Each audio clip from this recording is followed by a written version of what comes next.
everybody, welcome to Monday Morning Must Knows. My name is Merlin Broken Record Rothfeld. Why broken record? Well, because the market's all-time highs yet again. NASDAQ, S&P ripping through all-time highs. Dow got close, and the Russell, well, we'll worry about the Russell maybe in a couple of months. Anyway, we have a lot of things to talk about for the upcoming trading week, so let's get started. Of course, as you know, I'm going to start with the earnings calendar because there still are some earnings that are rolling in. There are 431 companies to be precise. Nothing on Monday, but Tuesday brings you CrowdStrike, Target, Ross Stores, the EV Darling Company, which is not doing so well recently, NEO, and Nordstrom's. Wednesday, you've got JD.com and Dollar Tree. Thursday, you've got Broadcom, Costco, Marvell Technologies, Kroger, and DocuSign. And that, my friends, is pretty much it for your earnings week. Again, 431 companies. Some of those might be market movers for your portfolio, but be careful, as we state every week on this program.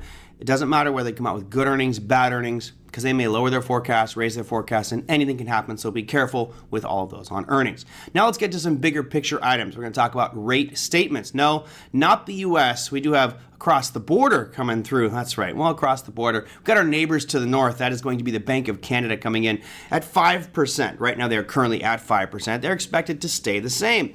That's going to happen Wednesday at 9:45 a.m. Eastern Time. But there's one more to think about, which is pretty impactful as well. They've been stuck at 4% for quite a while. That's the ECB, the European Central Bank.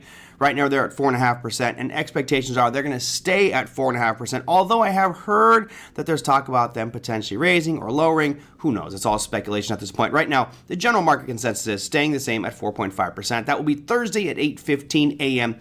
Eastern Time. Now, why is this important? It's important because right now the United States is kind of the benchmark for the world with regards to rates, and we have been holding, and we're starting to see inflation tick up just a little bit. Well, the ECB has been holding as well, so most likely they will follow suit with what we do. However, if conditions deteriorate or get better over there, they may jump and become a little bit more proactive there with the rate announcement. Anything that deviates away from the expectation could cause a tremendous amount of volatility, and that's why we should pay attention to it. All right, our next piece of news brings us back to the United States. Of course, Jerome Powell, the most important man in the world, the most powerful man in the world, he is going to do a couple of big speeches this week. The first one is going to be on Wednesday at 10 a.m. Eastern Time. These are semi-annual monetary policy meetings that he holds.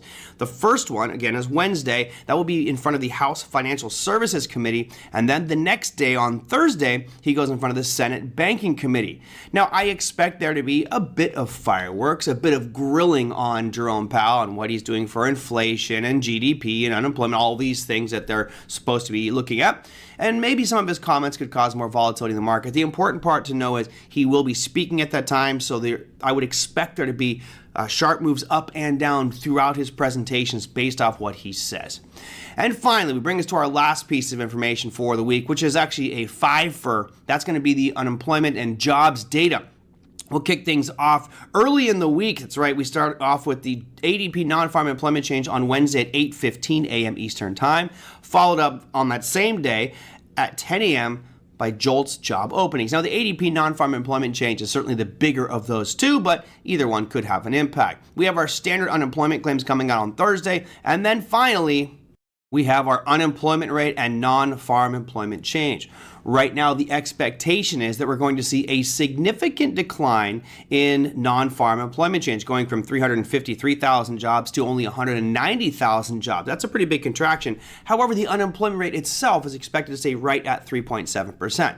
Now, as I've mentioned many times throughout these videos, it's important to know when these announcements come out, but don't hang your hat on what that number might be. It's just knowing that at this time, there's supposed to be this data release, and it could miss, it could disappoint, it could be better than expected, and that will just create some volatility in the market. The best thing to do is to be a bit more cautious, step back from the markets for a little bit, let that news filter through, and then wait for those trends to develop after that. That, my friends, is your Monday Morning Must Knows. We'll see you next week.